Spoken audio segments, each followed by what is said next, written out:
Welcome to another episode of the Wandering Watercolor.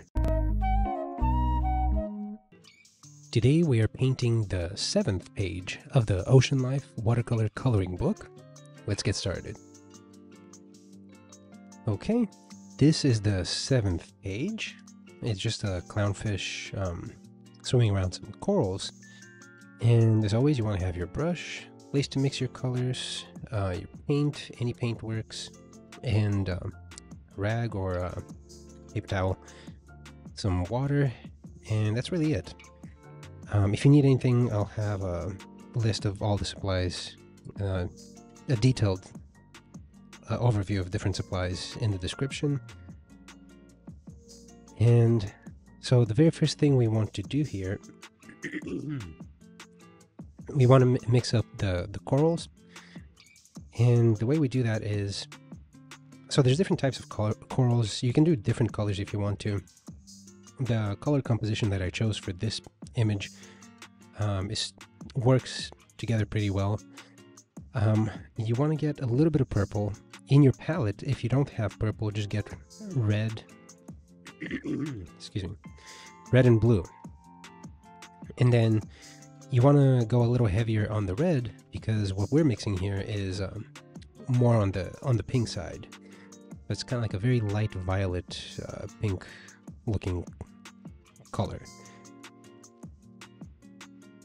And so that's pretty much the color that we want. We just want it to be more transparent. So basically we want more water, less paint.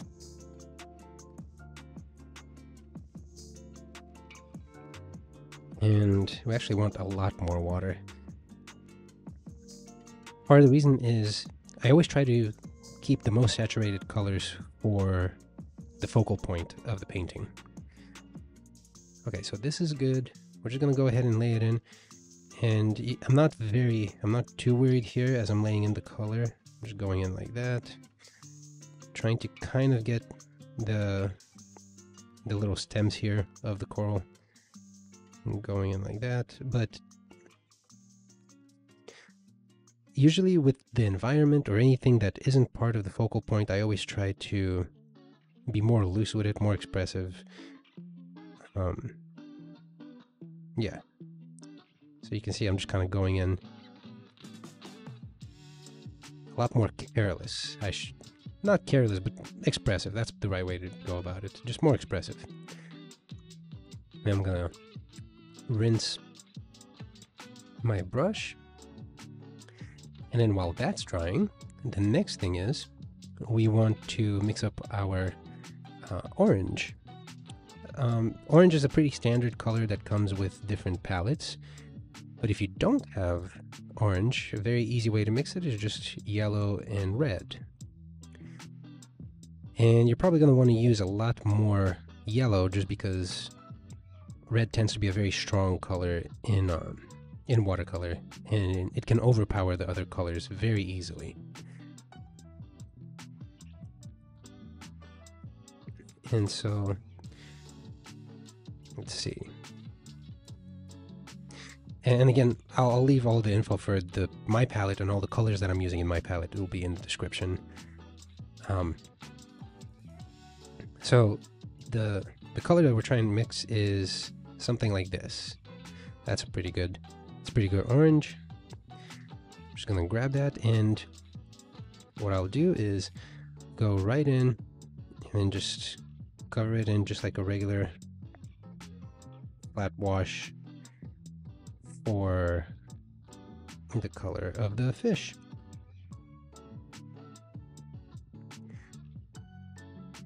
I'm going in slowly, taking my time.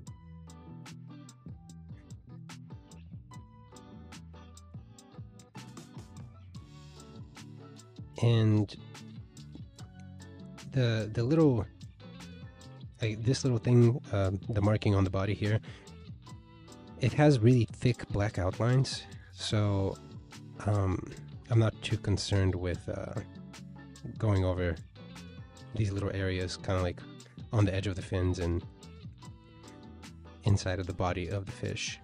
You can easily just kind of color them in without too big of a worry.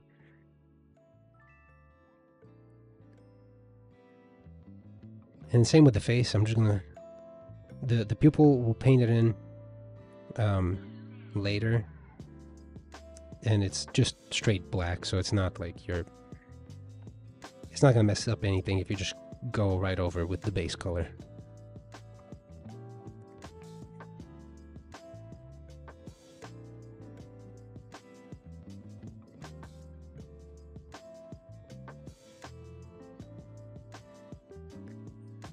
And then just in the back here a little bit.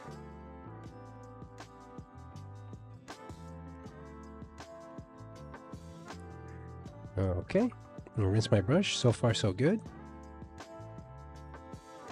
Now, while this is drying, we can go back in and work a little bit more of the coral here. And what I'll do is I'll just grab purple, and then I'll also grab some blue, darken it up a bit.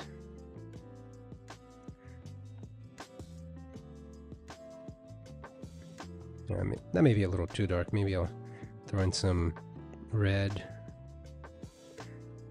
or pink if you have it. Some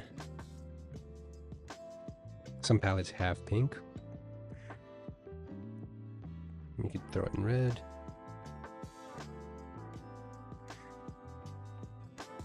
The mixture of colors that you're using doesn't have to be exactly a match as the one that I'm using. Remember, almost everything that I show here is a suggestion. You don't even have to watch the videos if you don't want to. You can just render them however you want. Basically, I'm just gonna go in and wherever I see kind of like a little bit of a spot, kind of like just to show some shadow here in between the little stems of the coral. I'm gonna do that just so we can add that variation. And you can tell I'm not doing it perfectly. I just want, at a glance, I want it to look like there's depth. See, maybe a little bit of an outline here and there. And then later on, we'll go back in to do a third layer just because it'll help give more dimension. I rinse my brush. Oh, I just realized something. We forgot this little fin over here. I'm gonna grab my orange and go in that little fin right there. And that happens sometimes. That's fine. You just go in, fix it. No big deal.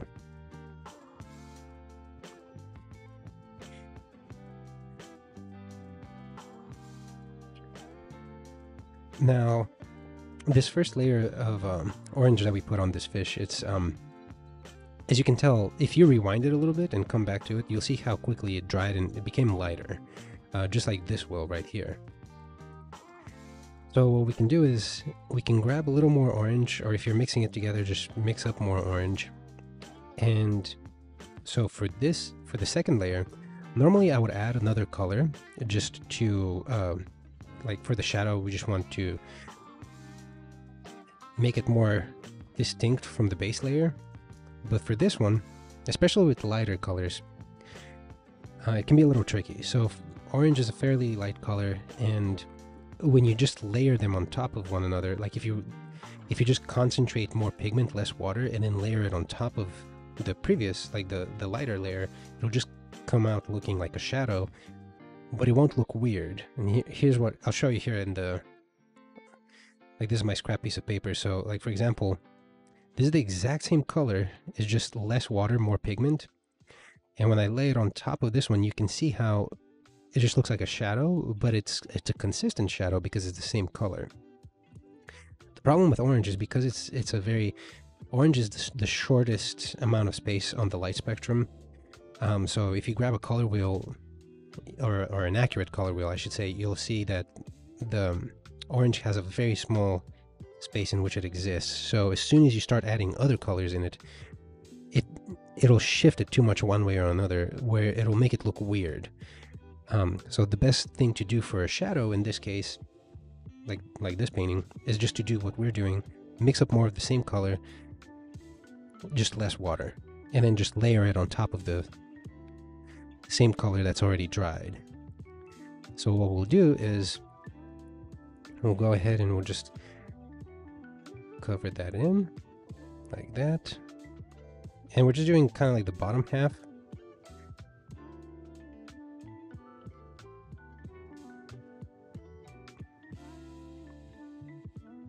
like that.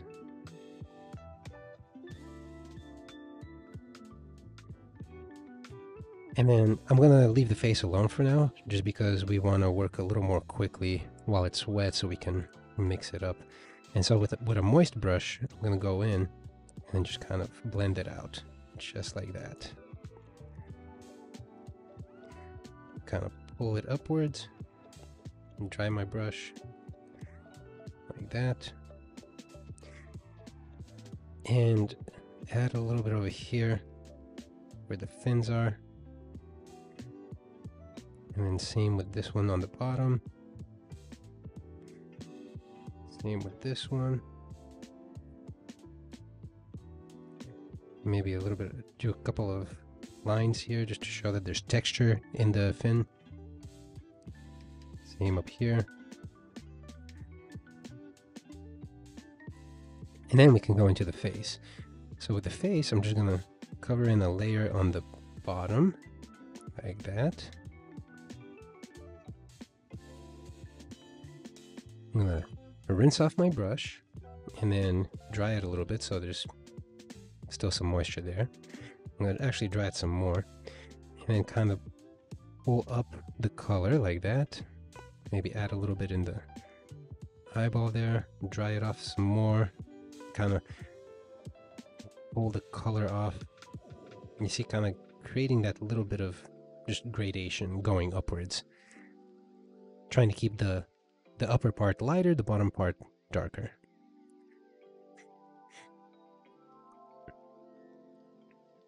Okay. And then,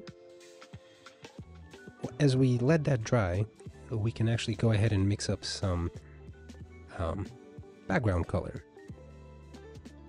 For that, we will just use some brown. Again, most palettes come with brown, but if you don't have it on your palette for whatever reason, like if you're just using a primary color palette, just try mixing all the colors together and then being a little more heavy on the red and yellow. Usually it'll come out with a decent brown. And so what I'm doing is I'm just gonna use this brown right here, going like right here, for example. See, it's too much paint on my brush, so there we go, it's better. Just kind of go in there in that gap and then outside.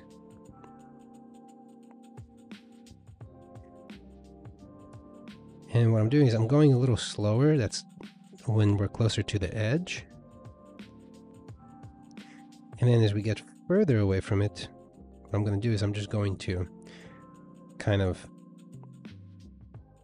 press against the paper and pull it out just to create that texture on the paper.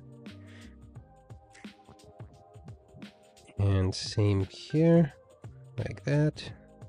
Then I'm going to actually wet my brush and then just kind of pull the color out with a wet brush, just so we can kind of fade it out. There we go. I like how that looks. I'm going to do the same thing on the top here.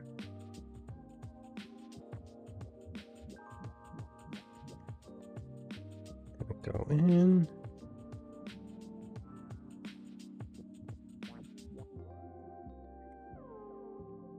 And stop right about there. Kind of pull out some of the color and then rinse my brush, and then just with water on the brush, just kind of pull it out.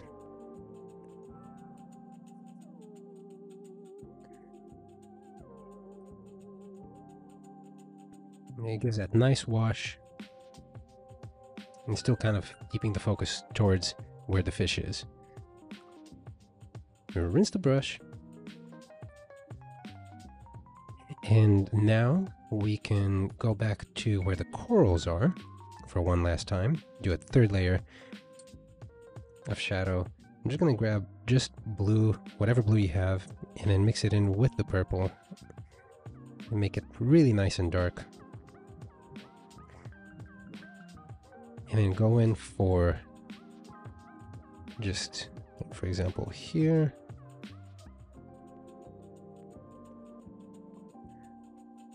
And just a little bit like a line here and there, just to show that there's darker spots. It doesn't have to be everywhere, just a couple of spaces. You can kind of show, because I know this type of fish usually likes to hide in the corals. So you can kind of just leave it as it is, just a little bit of a suggestion. You can tell that there's depth, and then you're done with that. Okay.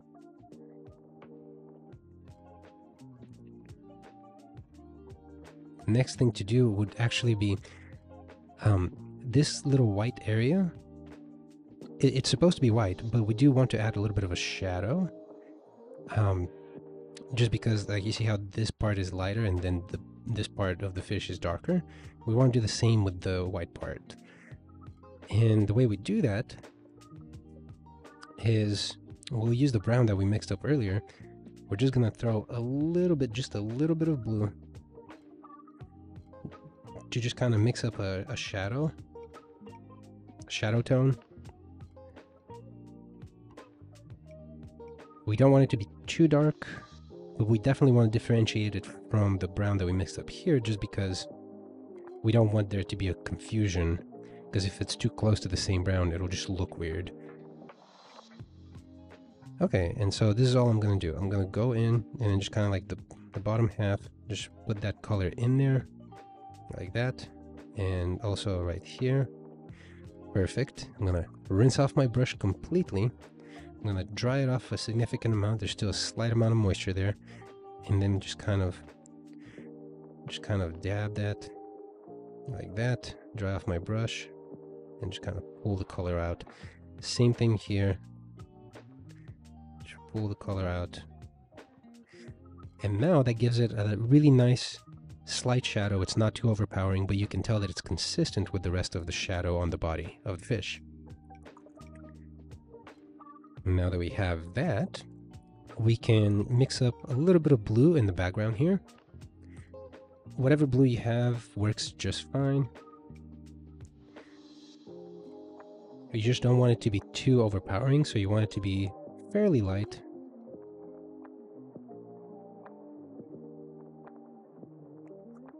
Actually gonna, let's see. That's good. So mostly water, just a little bit of pigment in there, and you just kind of want to give that suggestion for the background. Also, you have to remember that orange and blue are complementary colors. So if you make this blue too saturated, it'll clash big time with the orange that's in the foreground. But if you just give a suggestion in the background, it actually helps separate the two.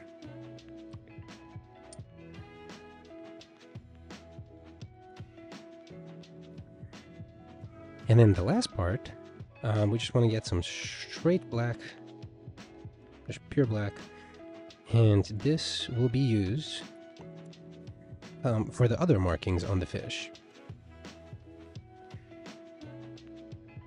And I know normally I say, if you're painting something organic, something natural, you don't want to use just straight black. You can see I'm kind of mixing it in with the brown. So that gives it a little bit of a shade. So it's not just that pure black, which makes things look very synthetic and man-made. Okay, and the way we do that is the first part is going to be over here on that little white edge. And just a quick tip for doing edges and thin lines. If I just go with the brush like this, obviously that's a very thick line. But if I kind of angle it upwards and I just use the very tip of the brush, you can get very fine points like that. And another thing is you can sculpt the head of the brush. You can go like this, kind of like rotate the brush as you're making the mark, which actually helps bring it more to a point, which makes it easier to get those nice thin lines. Hope that helps. Okay, so we're going to go ahead and fill that in. I'm sorry if my brush blocks a little bit of the camera, but I do need it to be angled up a lot in order to get that nice thin edge, or a thin line I should say. So this is what I'm doing. I'm just going in like that, and just take your time because you're wanting to just gently kind of like touch the edge of the brush to the paper. That's how you get that nice thin edge. And if you're hurrying, it can be much more difficult to do. Okay, I'm gonna grab the same, go over here.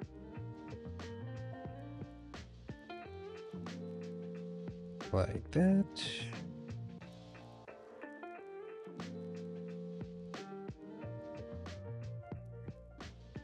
And then let's not forget this fin this time. Gonna go in like that.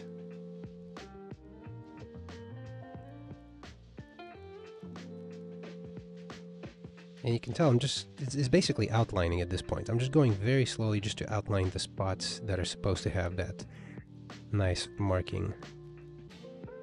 Same here. Okay.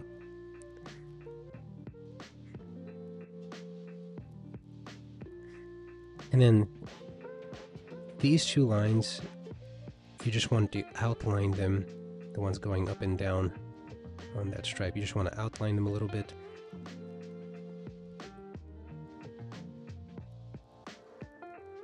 Like that.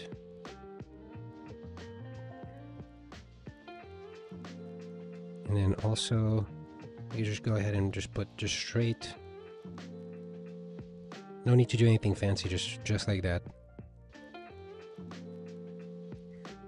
I'm gonna rinse my brush, and I'm going to step back for a moment.